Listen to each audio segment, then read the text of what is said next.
When I pull up Facebook on my phone, there is a search bar at the top. In that search bar, I'm going to say real estate groups near me. All right. And look what happens. All these real estate groups pop up. And these are all real estate groups that are in my county, that are in my area around me. These are all real estate groups. Okay. I'm going to, like right now, there's one that says PA off-market real estate deals. They got 41,000 members in there. Pennsylvania off-market real estate deals. They got 34,000, right? So Pennsylvania is a big state, so they're going to have a lot more people in there. But you're going to join these groups, join a couple of them. And then what's going to happen is you're going to make your first post in these groups once they let you in. I would say Edmund Fontana here, new to the group. Hey, I'm looking for some contractors that are able to work in the Landenberg, Pennsylvania area. Who do you guys recommend? What do you think this real estate group is going to do? They're going to recommend contractor after contractor after contractor.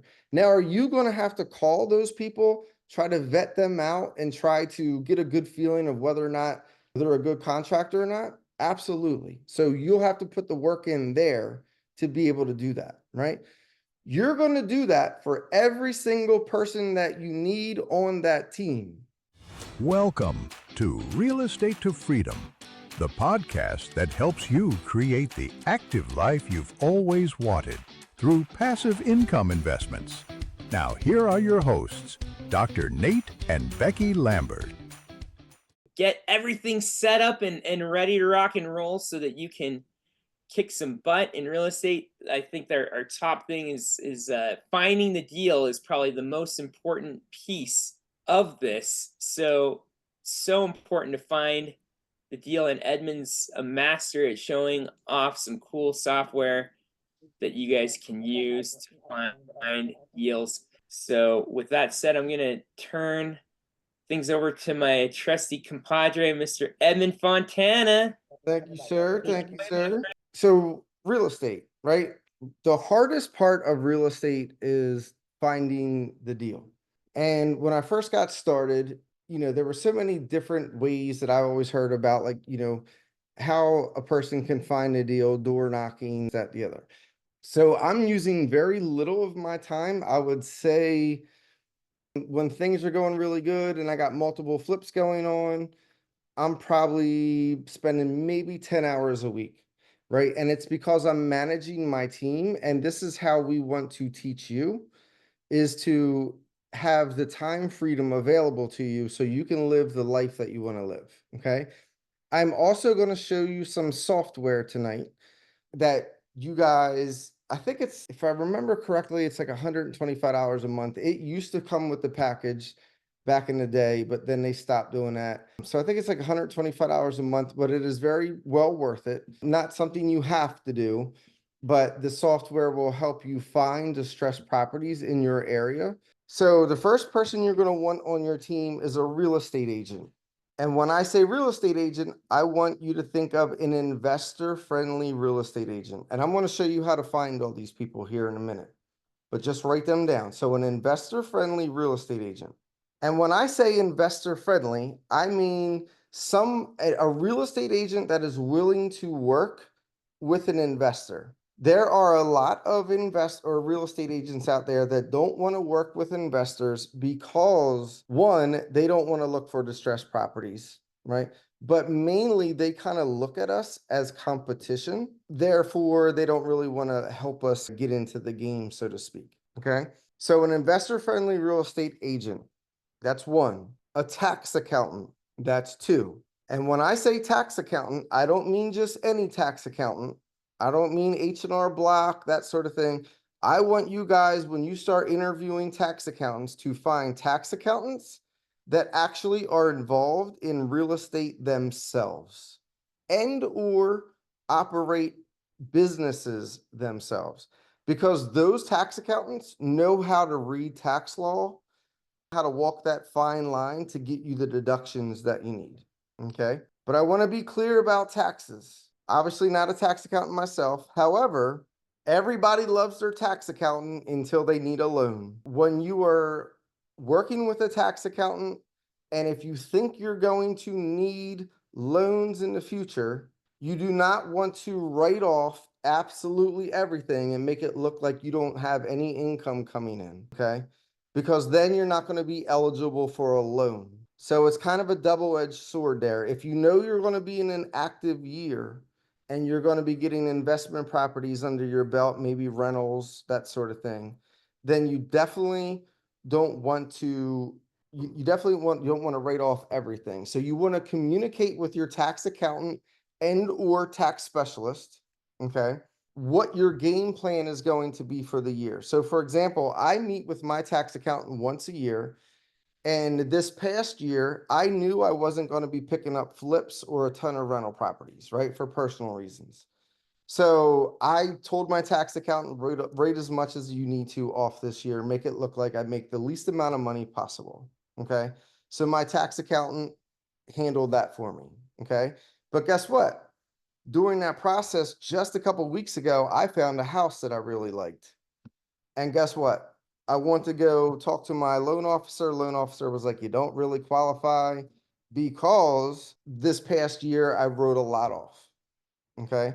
So you got to make sure you're game planning with your tax accountant each year. Now, could I have still gotten that property? Absolutely. I just would have used somebody else as a credit partner. So you can use other people as credit partners. And we've talked about that before. But just putting it out there, you want to make sure that, you know, you're communicating with your tax accountant or tax specialist. And you want to make sure they're involved in either business and or real estate. So we have tax accountant, we have a real estate agent. You're going to want to use a property manager. So you guys know how Becky was talking about property managers and like Becky was talking about sorting through applications. The property manager is going to handle all of that. All right. That's not something that you're going to have to do. Okay. I got a house that's vacant. My property manager is going to do advertising. He's going to get paid right when he finds someone that a tenant to put into my rental. Okay. So a property manager is another one. You're going to want a closing agent or attorney. So it is different in every single state. I believe Delaware is a closing attorney. Okay. So when you go to closing, meaning you're going to settle on the property, an attorney is handling all that closing paperwork and documents. Okay. And the next one is probably the most important one. It's going to be your hard money lender and or private money lender. So your hard money lender and or private money lenders are going to be the people that finance the deals for you. Okay. And I'll talk about more like of how I use them here in a minute. And then the last person is your contractor. Your contractor is going to be important because they're obviously going to be doing the rehab work, and you're going to want to know how to find, right? The proper contractor is going to want to do business the right way. They're going to want to have a contract. They're going to have deadlines that they need to meet, right? All of that needs to happen with the correct property manager. All right. I loved my property manager so much that I made him a partner in my business because he was just so reliable, got things done, and like I didn't have to deal with anything when it came to contract work. Now, would I want to go out there and do some of the rehab myself, like the demolition? Absolutely. When my kids make me mad, that's where I go. But it's been a while since I've had to do that. So there's 6 people right there. You have your real estate agent, you have your tax accountant, you have your closing agent or attorney, you have your property manager, you have your hard money lender, private money lenders, right? These are the people that are going to lend you money. And then you have your hard money lender contractor, right? So those 6 people. So I communicate with my real estate agent, whose name's Corey. And I say, Corey, I'm interested in 3 bedrooms, 1 bath homes in this area. And I want you to look for distressed properties. Okay. So Corey is as a real estate agent that's investor friendly, is willing to look for these properties, and then he fills up my inbox. So now I got properties coming to my inbox. So what I do is I go through and I'm like, okay, this is an area I like. This is 3 bedrooms, 1 bath. It meets my criteria. I know I can sell this for X amount of dollars, right? I know my maximum allowable offer is X, right? So then I go back to Corey and I say, Corey, I want this property. If you can get this property for X amount of dollars, then I'll take it right away. So Corey will then use his contracts as a real estate agent and his knowledge as a negotiator to go out and communicate with that individual that is wanting to sell that property. And Corey may or may not get that property under contract. If Corey gets that property under contract, he brings it back to me and says, Edmund, it's under contract. You have 7 to 10 days. You got a due diligence period. Let's get this property, get your contractor out there, all those things. So once Corey has a property under contract, Corey's willing to do that for me because he knows he's going to be the one that sells that property when it's all fixed up and get his full 5% commission. So that's Corey's willing to analyze the deal. Corey's willing to find the deal for me. Corey's willing to do all that because he knows he's going to be the person that sells that property. What would be messed up is if I asked Corey to do all that work and then I had someone else sell that property from underneath him, right? That's not something you want to do, right? That's not how you build a relationship with a real estate agent. So if that real estate agent does that work, that real estate agent is going to be the person that gets the commission on the back end when they sell it.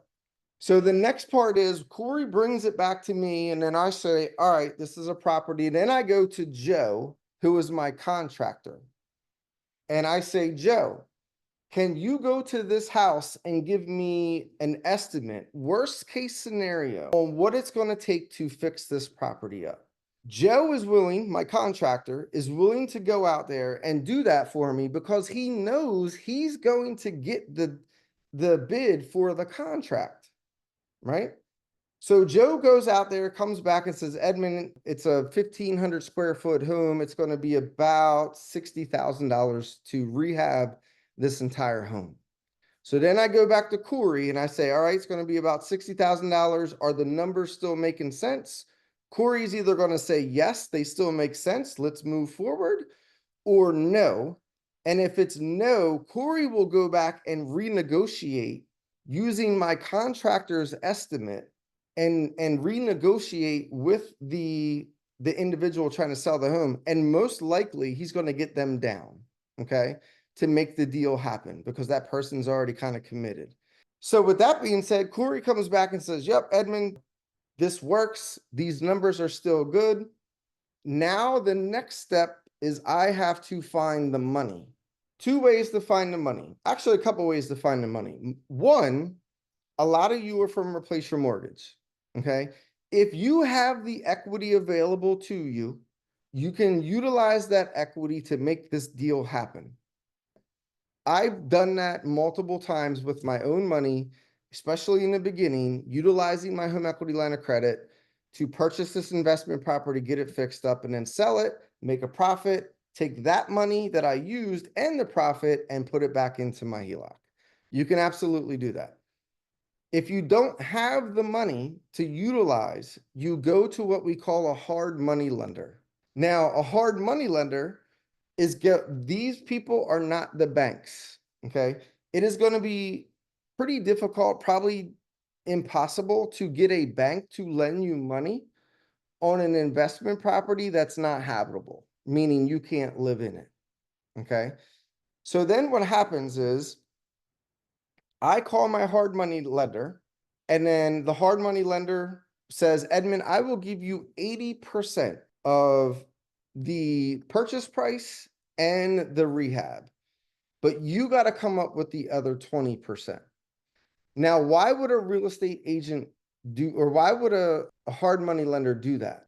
If you're new in the game, the hard money lender wants to make sure you have skin in the game, so that way you're on the hook too.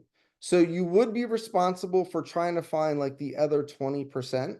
But there is a strategy that we use. We will use a hard money lender for the 80%, and then we find a private money lender, a friend, a family, your own HELOC or whatever to come up with the other 20%. So it's a lot less than having to come up with 100%. So hard money lender will give you 80%, a private money lender or yourself will bring you the other 20%. Now you have the funds to go to closing.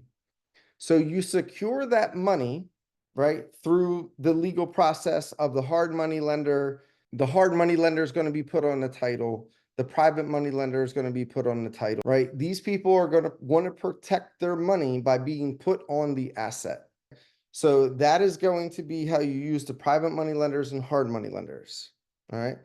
The private money lender is going to charge you a percentage. The hard money lender is going to charge you a percentage. Okay, that's how they make their money. And then also the contractor is going to make their money. So hard money lenders are going to ask you for maybe 2 to 4% upfront of what they need to borrow or what you need to borrow, and then possibly anywhere from 10 to 14% monthly interest. Okay. So that's kind of the normal range. Obviously, you want to negotiate that as much as possible. Okay. So now we got everything going, right? So here's where I come in. I'm like, okay, I got my contractor ready. I got Corey to found me a deal. I analyzed the numbers multiple times. I found my hard money lenders. I found my private money lenders. Let's go to closing. So I will actually show up to closing and I will close on the deal. Okay. The hard money lenders, the private money lenders, they will wire their money. They'll be on the title. I'm on the title. My LLC's on the title, right? And we're able to close on the deal. At that point in time, I get the keys. I then take those keys and I hand them to my contractor and I say, Joe, have fun, brother. Go do what you got to do, right? And Joe's typical time frame will be about 3 to 5 months, depending on the rehab and the time of the year and what other projects he has going on. And Joe will rehab the property. Joe is able to give me consistent estimates because he uses the same materials, the same granite, the same paint, the same light fixtures, the same backsplashes, he uses the same materials every time for the most part that he goes into a property of mine. He switches it up here and there, but it's the same. They look the same, right? I really don't care about the design. I'm not the design person. I don't have that creativity, but Joe does. So Joe handles all of that. Like I said, if I'm bored and I know it's demolition day and I want to go out there and handle all that, I go out there and I have fun. Okay. In the beginning, when I first started my real estate business, did I go out there more often? Yes. But then as time went on, I'm like, okay, I've done this multiple times already. It's kind of getting old. Just let the team handle it. All right. And eventually that's where you guys will get. All right. So now Joe goes out there, his team handles everything. And then Joe says, Edmund, I'm done. Right.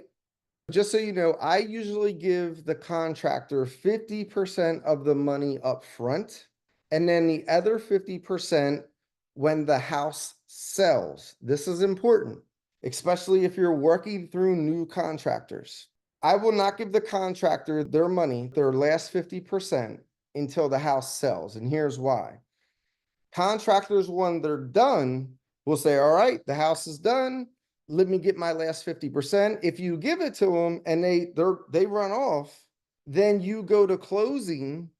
And then the buyer is like, I want this, and this fixed. And they find maybe some serious things. The contractor's gone. He's already got his money. It's going to be impossible. You're going to have to find another contractor to come in that's going to drive you nuts. You guys are trying to close. That's the last thing you want to be dealing with. So make sure you make it crystal clear to your contractor that you're not going to get paid until after closing and that punch list at closing is complete. All right. Then you're able to go to closing. Everybody closes. The hard money lenders get their money back. The private money lenders get their money back. And then you walk away with your profits. And then I usually do 2 flips, get those profits, and then I take that money and then I put it into an investment property as a rental. Now you guys are like, okay, this is great. You're talking about building a team, but where the heck do I find these people? Okay. What I'm going to do is teach you how I did it, right? And teach you kind of how Nate has taught me. Everybody should probably have Facebook. Okay. In Facebook, when you go to Facebook, actually, if you want, you can go to pull up Facebook now. You can pull it up on your computer. You can pull it up on your phone. I'm going to pull it up right now. When I pull up Facebook on my phone, there is a search bar at the top. In that search bar, I'm going to say real estate groups near me. All right. And look what happens. All these real estate groups pop up. And these are all real estate groups that are in my county, that are in my area around me. These are all real estate groups. Okay. I'm going to, like right now, there's one that says PA off-market real estate deals. They got 41,000 members in there. Pennsylvania off-market real estate deals. They got 34,000, right? So Pennsylvania is a big state, so they're going to have a lot more people in there. But you're going to join these groups, join a couple of them. And then what's going to happen is you're going to make your first post in these groups. Once they let you in, I would say Edmund Fontana here, new to the group. Hey, I'm looking for some contractors that are able to work in the Landenberg, Pennsylvania area. Who do you guys recommend? What do you think this real estate group is going to do? They're going to recommend contractor after contractor after contractor. Now, are you going to have to call those people, try to vet them out, and try to get a good feeling of whether or not they're a good contractor or not? Absolutely. So you'll have to put the work in there to be able to do that, right? You're going to do that for every single person that you need on that team. You're going to do that for every person on your team. Okay. Here's another way to find contractors. I've actually sat in the Lowe's or Home Depot parking lot and waited for contractors to pull up to Lowe's or Home Depot that have a nice truck, that have nice signage on it, right? And look like they represent themselves and their company well. I will then get out and, this is how comfortable, this is whether or not you feel comfortable or not, right? I won't greet them in the parking lot, but I'll kind of follow them into the big box store, Lowe's or whatever, and say, hey, excuse me, my name's Edmund Fontana. I'm a real estate investor. I just noticed you came in for blank construction. I'm really looking for a contractor in my area. Do you mind if I get your business card? And 9 times out of 10, they're like, sure, there you go. Right? Here's a business card. You can definitely get contractors that way, but you can also do it. That's more personable. But you can also do it by using the Facebook groups. So you're going to find property managers in the Facebook groups. You're going to find contractors in the Facebook groups. You're going to find real estate agents in the Facebook groups. You're going to find everybody you need in these 2 or 3 real estate groups that you attend. Here's the mistake I do not want you guys to make. Do not go in that group and say, hey, I'm a new real estate investor. I'm looking for a contractor. Unfortunately, in the world we live in, you have people that will try to prey off someone that is new. Okay. Do not make the mistake of telling that you are a new real estate investor. Sound confident. Don't tell anybody that you're a new real estate investor. Just say, I'm looking for this. Okay. And then get what you need. Okay. Because some people might get in there and be like, oh, this person doesn't know how to do this, that, and the other. I might be able to, run something by them and pull a fast one on them. Right. Unfortunately, it's just how some people are. All right. So now we have our team. We know how to operate the team. Okay. So here's the other thing I want to show you tonight. And hopefully I can find it. This is what we call Renatus iOS. So there are different ways to market and find deals. Remember how I talked to you guys and I said, I'm going to use my real estate agent to help me find deals. Okay. A lot of these real estate agents and a lot of these wholesalers will use software like this. This is called Renatus iOS. You guys probably don't have access to this. I think it's like an extra $125 a month. But if you want to find the deals with the steepest discounts, then you could do that by using softwares like this. All right. So what I'm going to do is I'm going to show you how this software works to where you can do the marketing yourself and you don't have to rely on a real estate agent to find your deals. Okay. All a wholesaler is doing is this. They're using this kind of software to send out mailers, text messages, phone calls, right? That's all they're doing is using software like this. So go to lead pipe. So don't get caught up tonight in how exactly do I use this. Just understand that there's software out there that can help you find deals like this. All right. So go to lead pipes. I'm going to go to property leads. All right. So I'm just going to real quick, I'm going to search my area. So you can search by zip code, state, county, all that, right? You can search however you want. I try to narrow it down by zip code. All right. So the other thing that I do is when I search, I come over here and, I want to narrow it down a little bit, right? Because if you see, there's 10,066 distressed properties in her area that we need to narrow down some.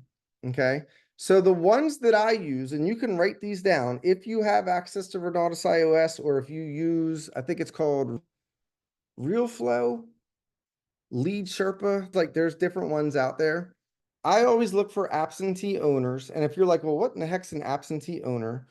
You go to the question mark. It's property owners who do not live in that property. How's this property identified? The tax mailing address of the property owner is different than the subject property address, right? So I use absentee owners, delinquent tax activity, right? People that are behind on their taxes. I actually use free and clear because there's a lot of people that own their homes free and clear, and their home is in such a terrible distress situation that even though it's owned free and clear, they would never want to try to sell it. Okay. So they think they're trapped in that home forever. Think of a hoarder, for example. Okay. So I always do free and clear. Board investor. A board investor is someone that has multiple properties, is 60, 70 years old, and they want to offload their portfolio. Okay.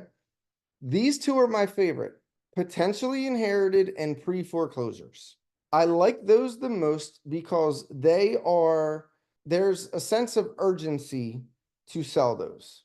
Okay. And then there's a little toggle switch, you turn that off. So out of 10,000 and some, we're looking at absentee owners, delinquent tax activity, free and clear, board investors, potentially inherited, pre-foreclosures. If you look over here, there are 5,980 potential distressed properties. Okay. Now you're asking yourself, 5,000 leads? How am I supposed to analyze 5,000 leads? You are not going to analyze 5,000 leads. What this system will allow you to do is send out mailers that will be mailed out to each one of these properties saying, hey, I see your home's in foreclosure. This is my name. This is my business. Give me a call and let's see how we can help, right? And that's not exactly how it's worded, but this system will send out mailers. Each one of these mailers is a 35 cents a postcard.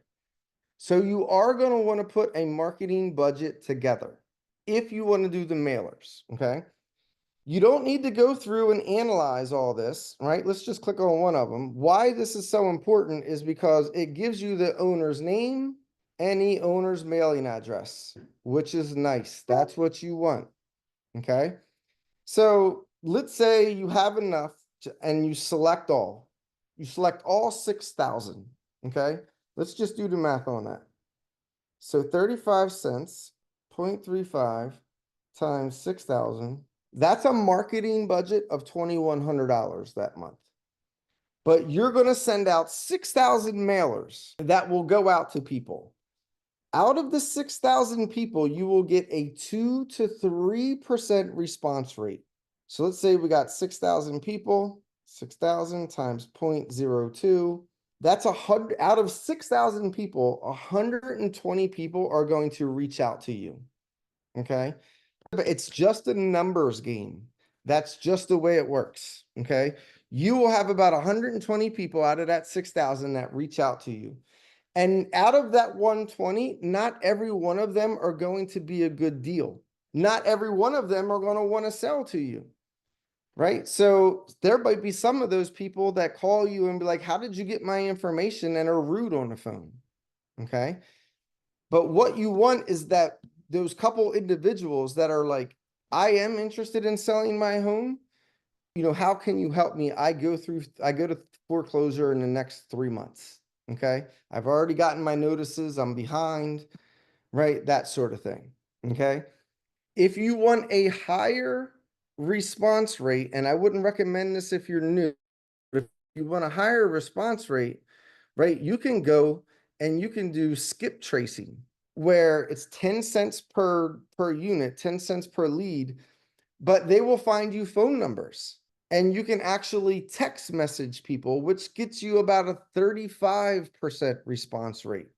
Now, 35% out of 6,000 people, that's a lot of people. So 6,000 times 0.35, you're looking at about 2,000 people responding back to you via text message. Okay. That could be a little overwhelming for new people in the beginning. All right. You do not have to have a marketing budget of $2,100 a month. I started out with 300.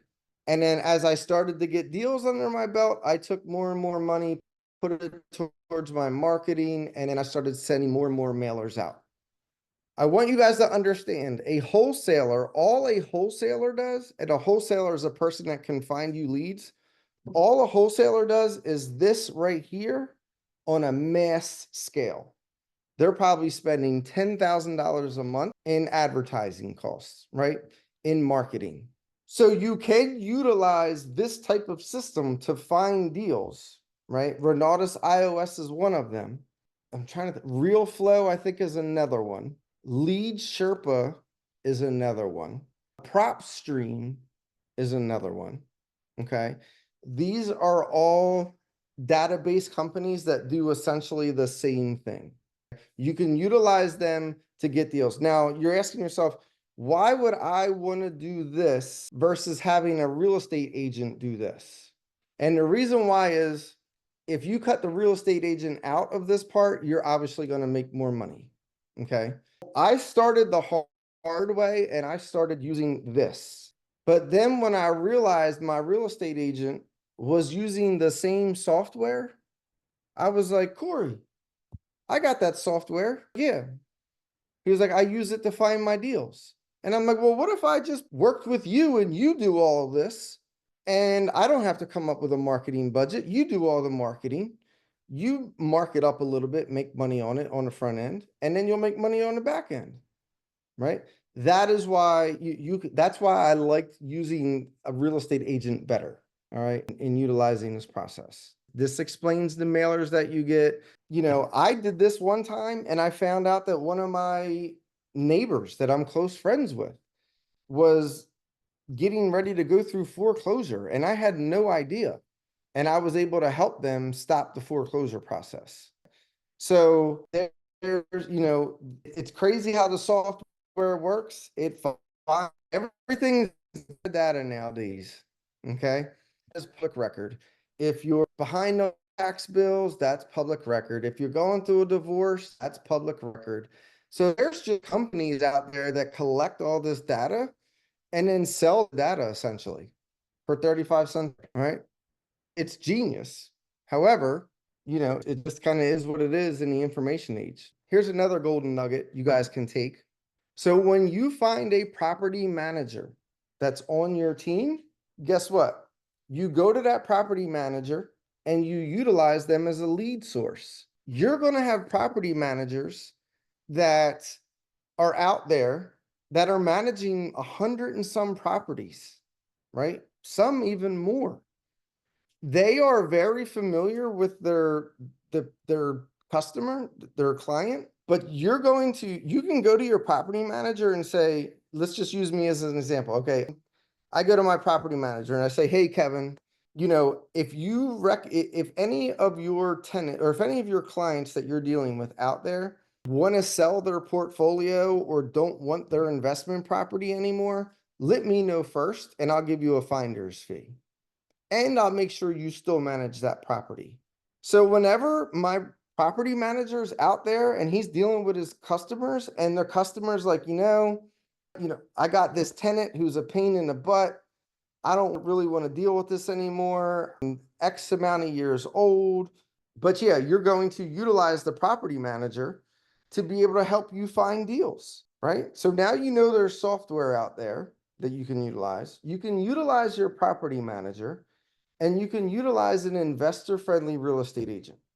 Are there other ways out there like the bandit signs you can put out? Yeah, you don't have to do them. Door knocking. I was never a big fan of door knocking because the last thing I wanted to do was knock on the door of somebody that was pretty irate about someone coming up here trying to buy their property from them.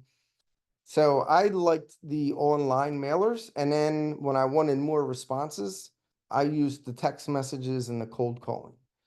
And then once I realized that a real estate agent is doing the same exact thing, I said, why not just work with the real estate agent and let them do it and let them make a little bit more money off of it? Who cares if I lose two grand that month off the deal? I'm saving a ton of time and I don't got to call anyone. So here's the cool part is you team in your own backyard, or you can build this team anywhere in the country. So a lot of people are like, Edmund, I can't find these deals in my backyard. I couldn't either when I first started. I had to start searching to the states next to me and finding these deals.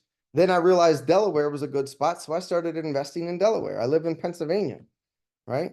So you can build this team anywhere, and there's nothing to say that you can't build multiple teams. Like I could have a team in Maryland, a team in Pennsylvania, a team in Delaware, and just do the same thing and oversee all of those. Here's what happens a lot. New investors will get caught up in, I got to have my LLC first. I got to have my business cards first. I got to have all this stuff in order before I can do that, right? I would say build the airplane in the air, okay? You don't need to build the airplane first, take off, right? Build the airplane in the air, right? You can start looking for properties now because all that other stuff is trivial. That's not what's going to make you money. What's going to make you money is finding the deal. It does not take long to get an LLC. It does not take long to do all that, the stuff that you need to get your business together.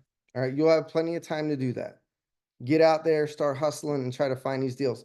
And here's another mindset thing, guys, especially for those of you that are new. You're going to be told no 10 times before you're told yes once. Okay. So keep that in mind.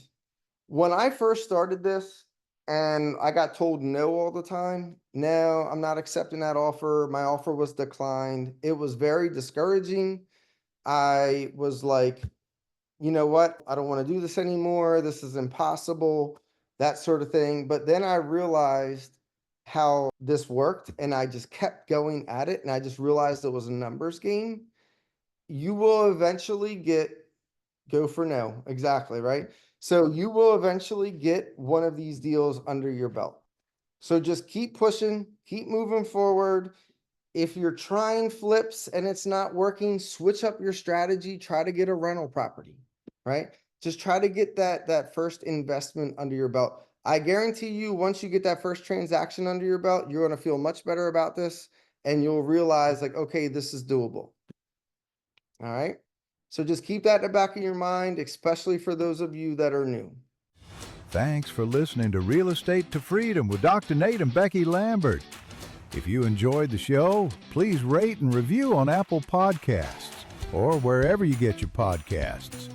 You can download their free ebooks and workshops by visiting realestatetoFreedom.com.